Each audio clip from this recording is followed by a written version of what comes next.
Inverno de 1942. No litoral brasileiro, especialmente no Nordeste, a guerra ainda parecia distante, algo que pertencia aos mapas da Europa, aos discursos no rádio, aos jornais que anunciavam vitórias e derrotas de países que muitos brasileiros jamais pisariam. Mas naquela estação, o Atlântico deixou de ser apenas água e horizonte e se tornou um território de medo. As primeiras mudanças foram silenciosas. Os pescadores, homens endurecidos pelo sol, vento e tempestade, começaram a notar comportamentos estranhos no mar. Eles comentavam que os peixes haviam desaparecido das áreas onde sempre estiveram. Era como se a vida marinha tivesse se afastado, empurrada por algo invisível. Ninguém sabia exatamente o que era, mas velhos experientes diziam: o mar não muda sem motivo. Quando ele se cala, é porque algo o está observando. No começo, todos riram. Mas o riso durou pouco. Quando o navio brasileiro Baependi desapareceu sem deixar rastro, o silêncio começou a virar desconfiança. Quando os dias passaram e nenhum sobrevivente apareceu, o medo começou a se espalhar pelos portos. Então, na manhã de 18 de agosto, homens em jangadas avistaram algo flutuando no oceano. Não era madeira, não era lixo, não era animal. Era gente, corpos, alguns ainda com coletes salva-vidas, outros sem nada. A maré devolvia rostos queimados pelo sol, roupas rasgadas, marcas que revelavam explosão, fogo e algo ainda pior: sangue. A notícia percorreu a costa como um trovão. Um navio brasileiro foi afundado. No dia seguinte, outro. Depois, mais 2. Até que a realidade ficou impossível de ignorar. O inimigo estava no Atlântico Sul, em Recife, Salvador e Rio de Janeiro. As bases militares entraram em alerta máximo. Soldados que até então treinavam exercícios básicos agora vigiavam a costa noite e dia. Faróis foram apagados. Portos, antes movimentados, começaram a operar às escuras. O litoral parecia uma cidade fantasma. No rádio militar, operadores começaram a captar sinais desconhecidos. Eram transmissões rápidas, precisas, ritmadas e definitivamente não brasileiras. Um dos operadores, um jovem radiotelegrafista do Exército, chamou seu superior imediatamente. "Senhor, isso não é Morse latino nem americano." O comandante se aproximou, escutou os sinais, franziu o senho e disse apenas 2 palavras: Kriegsmarine, ou seja, Marinha Alemã. Era oficial. Não eram boatos, não eram histórias de pescador, não eram suposições. Submarinos alemães estavam patrulhando o litoral brasileiro. Enquanto isso, nos pequenos povoados costeiros, o comportamento da população mudou. As saídas de pesca foram suspensas ou liberadas apenas com autorizações. Crianças foram proibidas de brincar perto da praia depois do pôr do sol. As mulheres fechavam janelas antes da noite cair, não por medo da escuridão, mas do que ela escondia. Os sobreviventes que conseguiram chegar à costa começaram a contar o que viram. Um navio navegando tranquilamente até sentir um tremor no casco, seguido por uma explosão que partia tudo em segundos. Os relatos eram parecidos, quase sempre descritos com a mesma frase, falada entre soluços.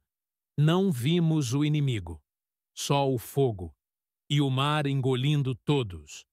O terror ficou maior quando se descobriu que não havia aviso, nem chance de defesa. O ataque era silencioso, rápido, cruel.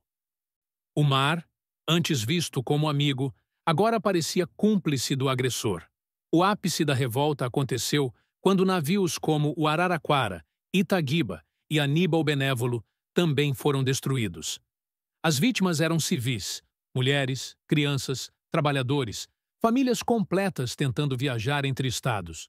Mais de 600 brasileiros morreram em poucos dias. A pergunta começou a ecoar pelas ruas. Até quando? E foi então que um nome começou a circular com peso de ameaça sombria. U-199. um dos mais temidos submarinos da frota alemã, equipado para longas missões, silencioso, agressivo e com o objetivo claro de bloquear qualquer navegação brasileira. Disseram que ele já havia afundado navios britânicos e americanos antes de chegar ao Atlântico Sul. Agora, ele caçava no Brasil e fazia isso sem pressa, como quem sabe que o território lhe pertence. Nas bases aéreas, principalmente no Galeão e em Natal, pilotos brasileiros começaram a treinar com aeronaves americanas, Catalina, Hudson e B-25.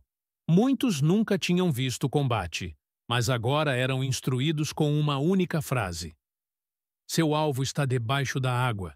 E enquanto os aviões eram preparados, o U-199 seguia sua missão. Ele observava, calculava, escolhia. Era como um lobo silencioso cercando rebanhos indefesos. O Brasil ainda não sabia como, quando ou onde atacaria, mas sabia que atacaria de novo. E naquela época, a frase mais repetida nos quartéis da Marinha e da Aeronáutica era: nós não estamos mais esperando a guerra. Ela já chegou. E agora, o Brasil ia responder. Julho de 1943. O sol ainda nem havia rompido o horizonte quando uma equipe de patrulha aérea brasileira recebeu uma nova ordem no Galeão, Rio de Janeiro. A mensagem era simples, direta e pesada. O U-199 foi visto próximo à costa. Ele não está mais apenas atacando, está observando. A informação vinha de algo raro. Testemunhas vivas. Na noite anterior, pescadores haviam voltado às pressas para a praia, contando que viram algo enorme emergir das águas. Silencioso, metálico, escuro como carvão molhado. Eles descreveram um casco longo, com antenas e um canhão montado no convés. Não era imaginação. Não era rumor. Era o predador finalmente expondo parte do corpo. A notícia atingiu os soldados como um choque elétrico. Até aquele momento, o U-199 era quase uma lenda, um assassino invisível do oceano. Ele atacava navios e desaparecia antes de qualquer reação.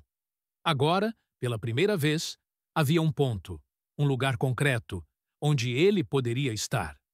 A caça começava.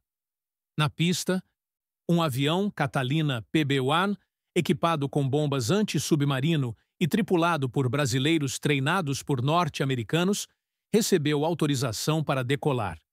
O comandante, um oficial da aeronáutica que até meses antes jamais havia visto um combate real, respirou fundo antes de entrar na cabine.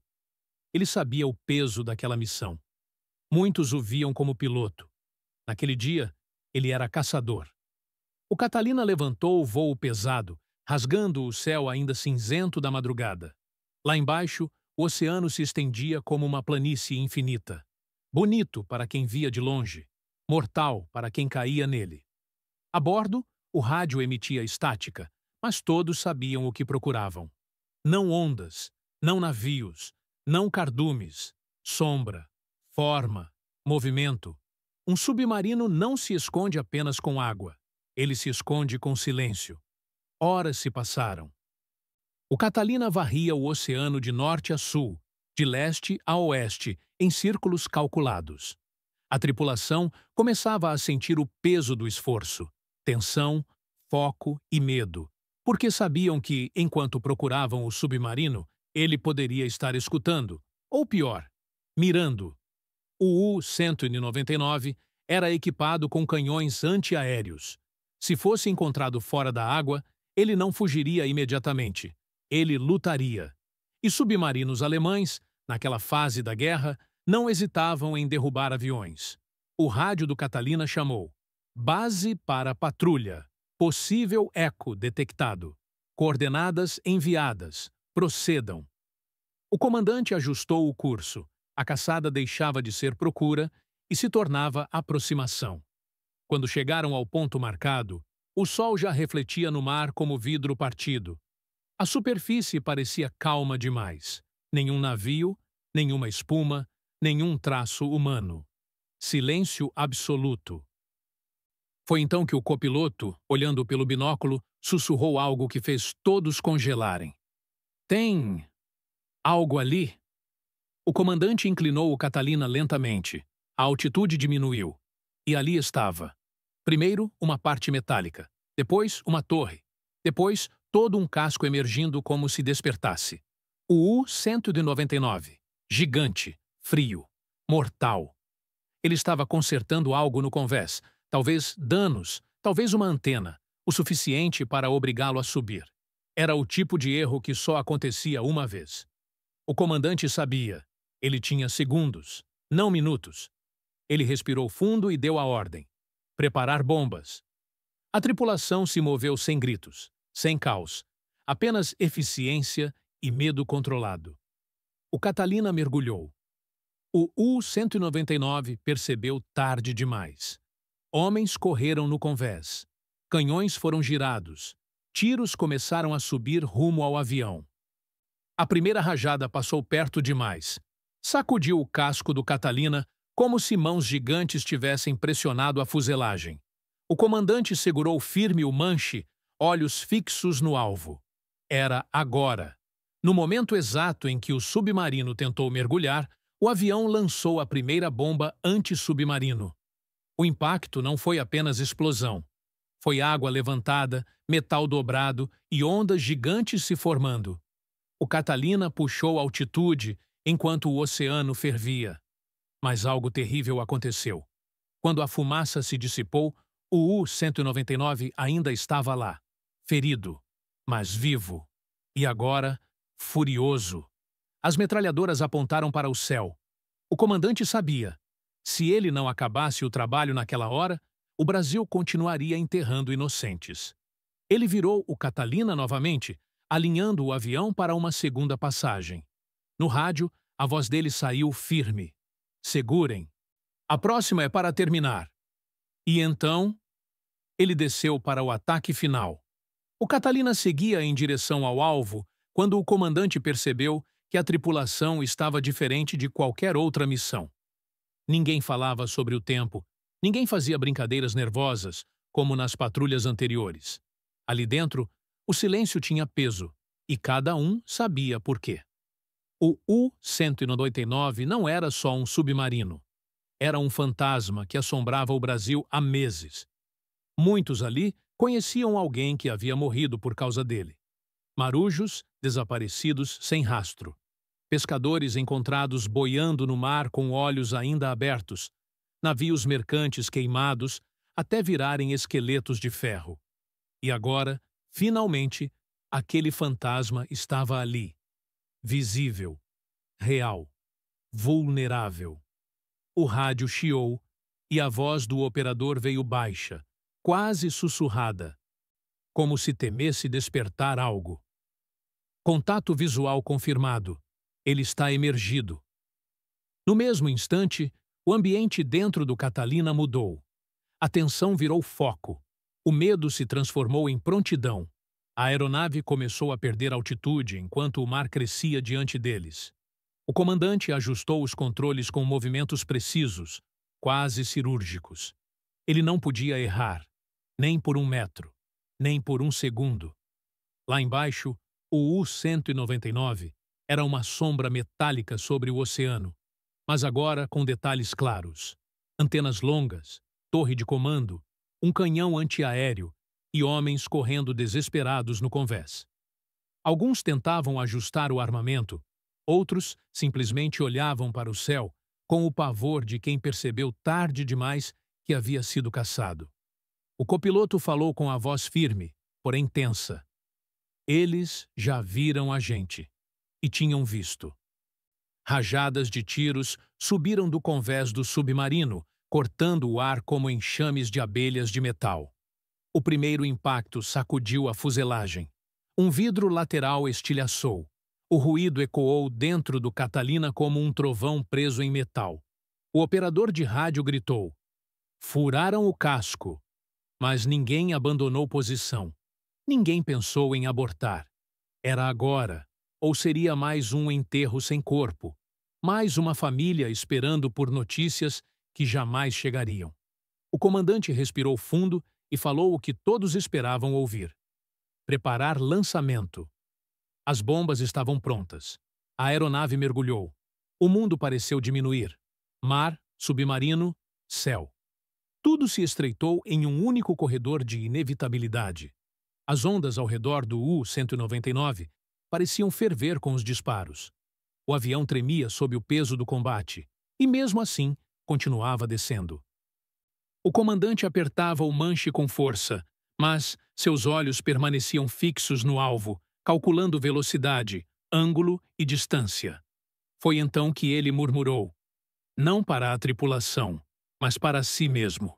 Pelos que se foram. O copiloto respondeu baixinho. E pelos que ainda vão. O Catalina estava agora tão baixo que os tripulantes podiam ver os rostos dos alemães. E ali, por um instante, apenas um, não havia monstros. Havia homens. Jovens com medo, alguns talvez com famílias do outro lado do oceano. Homens que acreditavam estar lutando pelo lado certo, ou que nunca tiveram escolha. O artilheiro principal do submarino tinha mãos tremendo enquanto tentava mirar. Não parecia um soldado confiante. Parecia alguém tentando atrasar o inevitável. Mas a guerra não perdoa pausas, nem reflexões, nem humanidade. O comandante deu a ordem final. Soltem! As bombas caíram. 3 segundos. 2. 1. A primeira explosão ergueu uma parede de água tão grande que engoliu metade da torre. A segunda atingiu mais perto do casco, produzindo um som grave, quase orgânico, como um rugido preso dentro de aço. A terceira acertou o ponto exato onde o submarino tentava mergulhar. Foi essa que decidiu. O U-199 tremeu como se estivesse vivo, tentando resistir. O casco se partiu lentamente, como se o oceano o engolisse com raiva guardada. A torre inclinou. Homens começaram a pular no mar, alguns nadando freneticamente, outros paralisados pelo choque. E então, o submarino cedeu. Primeiro afundou de lado, depois de popa, e, enfim, desapareceu nas profundezas, sem cerimônia, sem glória. Silêncio. Não um silêncio de paz, mas o silêncio pesado de algo grande demais para ser comemorado imediatamente. O Catalina circulou a área. Os sobreviventes nadavam entre destroços e manchas negras de óleo.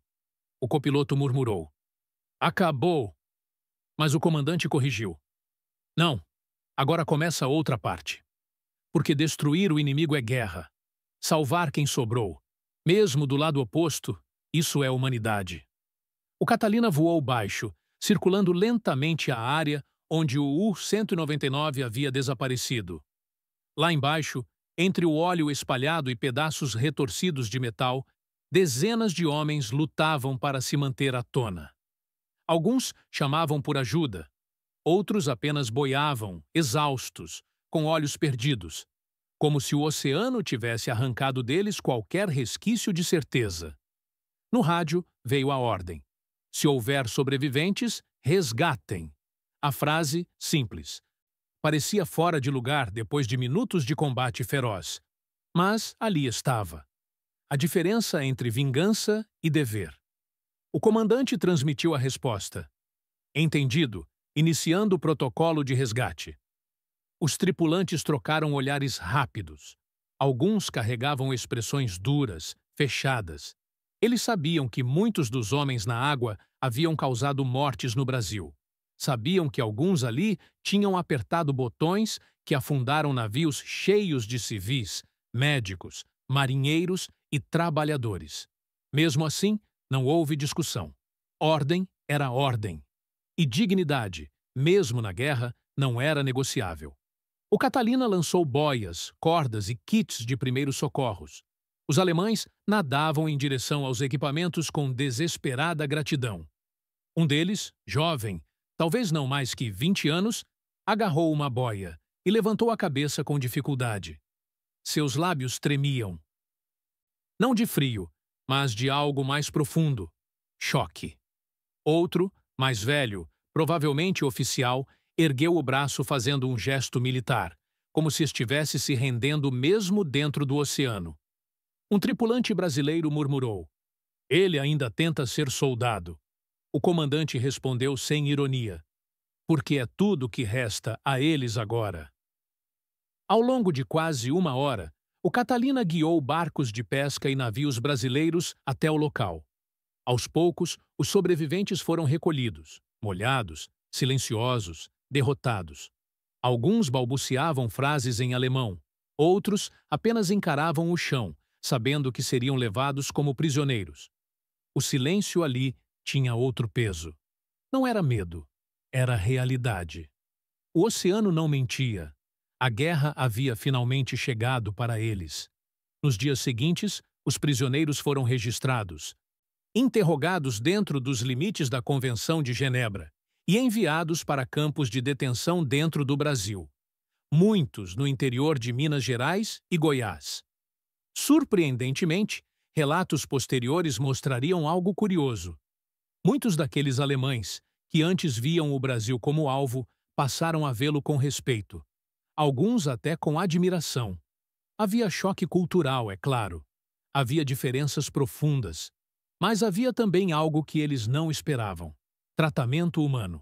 Enquanto isso, nos jornais brasileiros, o impacto era imediato. Manchetes estampavam o feito: submarino alemão é derrubado no Atlântico Sul. Brasil desmonta operação de ataques na costa. Heróis do ar. Aviadores brasileiros abatem U-199. Pela primeira vez desde o início dos ataques aos navios civis, o Brasil sentia algo além de medo. Sentia que podia lutar e vencer. O Catalina e sua tripulação foram chamados para entrevistas, cerimônias e formações militares. Mas mesmo nessas ocasiões, nenhum deles sorria com orgulho exagerado. Porque quem já viu uma máquina de guerra afundar, com homens ainda tentando sair dela, carrega uma marca que não vira troféu. Um dos tripulantes resumiu tudo numa frase dita ao pé da escada do avião, enquanto os jornalistas esperavam flashes e frases heróicas. Vitória não é alegria. Vitória é quando ninguém mais precisa morrer. Meses depois, quando a guerra finalmente terminou, muitos dos envolvidos no ataque ao U-199 foram enviados a outras missões, outros aviões, outras frentes. Alguns voltaram para casa com medalhas, outros voltaram apenas com lembranças, algumas boas, outras pesadas demais para serem compartilhadas. O U-199, seu casco ainda repousando no fundo do oceano, tornou-se símbolo, não pelas mortes que causou, nem pelo terror que espalhou, mas pelo momento em que o Brasil deixou de ser apenas vítima da guerra e se tornou parte da história que decidiria seu fim. Hoje, poucas pessoas lembram daquele combate. Poucos sabem o nome do submarino, ou que ele caiu tão perto da costa brasileira que alguns moradores juraram ouvir o estrondo que precedeu o silêncio. Mas quem esteve lá carregou para sempre a certeza de que o oceano não é apenas fronteira. Ele é espelho. E naquele dia, diante do reflexo prateado das ondas, o Brasil viu algo que talvez nunca tivesse reconhecido antes: força, coragem e responsabilidade. Porque vencer é destruir o inimigo, mas ser lembrado é salvar quem sobrou.